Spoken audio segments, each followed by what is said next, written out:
आल्याचा आरोप आहे। यापूर्वीच्या कारवाईत 42 लाख रोख रक्कम, सुमारे 1.76 कोटींचे दागिने आणि 3 आलिशान वाहनं जप्त करण्यात आली होती। तसंच 12 बँक खाती देखील गोठवण्यात आलेली आहेत।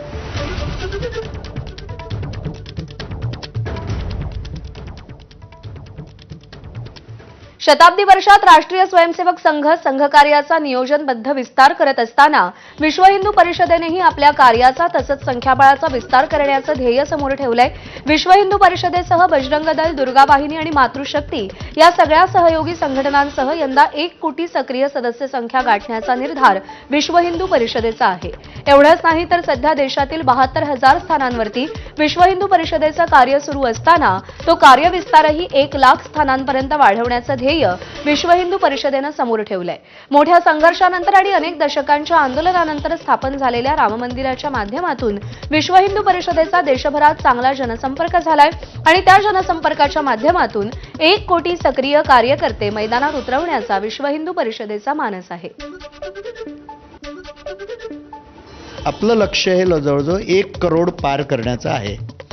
आमचे मागच्या वेळेसच बजरंग दल जे आपलं युवक संघटन आहे त्याच्याशी 34 लाखांपेक्षा जास्त लोक जुळले आणि 2 महिला संघटना आहेत आपल्या, जवळजवळ 16 लाखापेक्षा जास्त महिला या जुळल्या।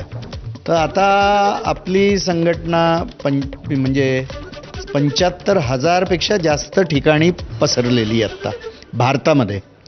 तर ती सुद्धा स्थानं 1 लाख स्थानांच्या वरती नेता येतील आणि विश्व हिंदू परिषदेचं कार्य तसं भारताच्या बाहेर सुद्धा आता 30 देशांमध्ये सुरू झालेलं आहे पूर्ण। गेल्या वर्षी पहलगाम येथील दहशतवादी हल्ल्यात पुण्यातील संतोष जगदाळे यांचा मृत्यू झाला होता। त्यानंतर त्यांच्या कुटुंबातील एका व्यक्तीला राज्य सरकारकडून सरकारी नोकरीत सामावून घेण्याचं आश्वासन देण्यात आलं होतं, मात्र त्याला मुहूर्त लाभत नव्हता। याची बातमी एबीपी माझानं दाखवताच उपमुख्यमंत्री एकनाथ शिंदे ॲक्शन मोडवर आले। त्यांनी संतोष जगदाळेंची मुलगी आसावरी जगदाळेला शासकीय सेवेत सामावून घेण्याचे निर्देश पुणे महापालिका आयुक्त नवल किशोर राम यांना दिलेत। तसंच शासन सहानुभूतीपूर्वक हा निर्णय घेत असून विशेष बाब म्हणून तिच्या नेमणुकीला मंजुरी देण्यात येईल असंही शिंदेंनी स्पष्ट केलं आणि त्यानुसार लवकरच आसावरी जगदाळेला शासकीय सेवेमध्ये सामावून घेण्याची प्रक्रिया पूर्ण केली जाणार आहे। अतिशय दुर्दैवी हल्ला पहलगामला झाला। मी स्वतः तिकडे गेलो होतो आपल्या लोकांना तिकडून रेस्क्यू करण्यासाठी महाराष्ट्रातल्या। मी नक्कीच जगदाळे परिवाराच्या सोबत आहे आणि त्यांचं सगळं जे काही समस्या अडचणी आहेत त्या ऐकून घेऊन त्यांना न्याय देण्याचं काम आम्ही करू। दरम्यान या प्रकरणी मुख्यमंत्री देवेंद्र फडणवीसांशी चर्चा करणार असल्याचं खासदार मेधा कुलकर्णींनी सांगितलंय। या प्रकरणी मेधा कुलकर्णींनी केंद्रीय मंत्री अमित शहांची भेट घेतली, मात्र हा विषय राज्य सरकारच्या अखत्यारीत येत असल्यानं शहांनी ते स्पष्ट केलं, अशी माहिती मेधा कुलकर्णींनी दिली आहे। त्यांनी चौकशी केली,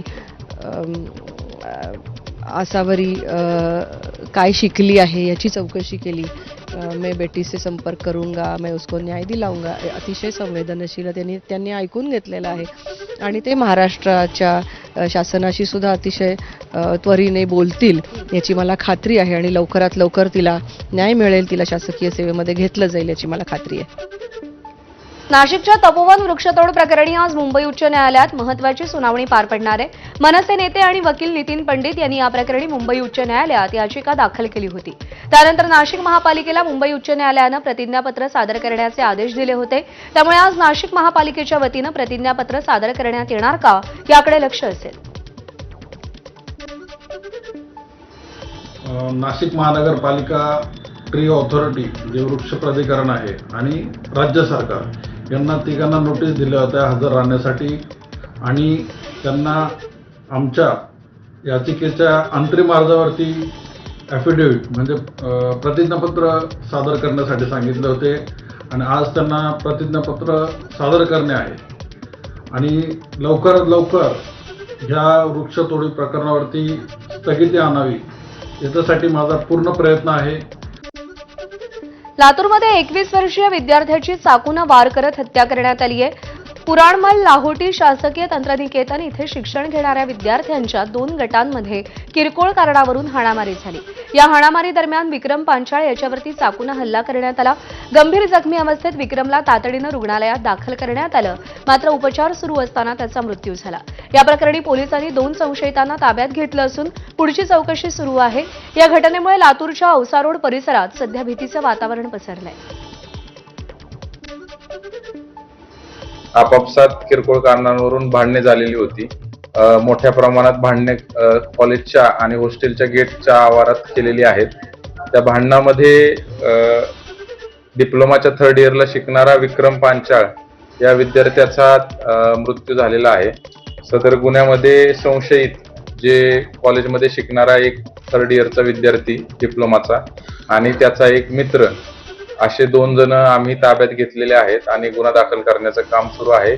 अधिक आरोपी तसेच गुन्ह्याला कोण सहभागी आहेत ते निष्पन्न करण्याचं काम सुरू आहे. आणि या बातम्यांसह बुलेटिनमध्ये एक छोटासा ब्रेक घेतोय. पाहत रहा एबीपी माझा.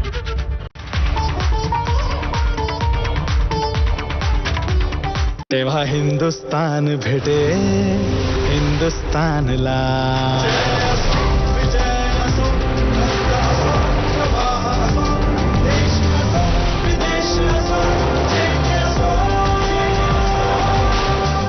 आपल्या जवळच्या जेके टायर स्टील व्हील स्टोरला आजच भेट द्या.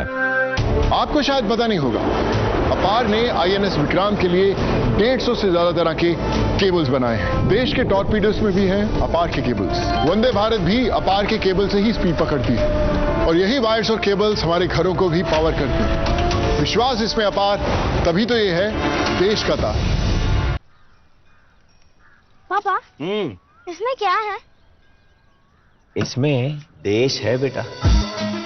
कितना बड़ा अपना देश अपनी गोद में लेके जा रही है ये जो अपनी गाड़ी है, इस पे भारत आगे बढ़ता है. हम आगे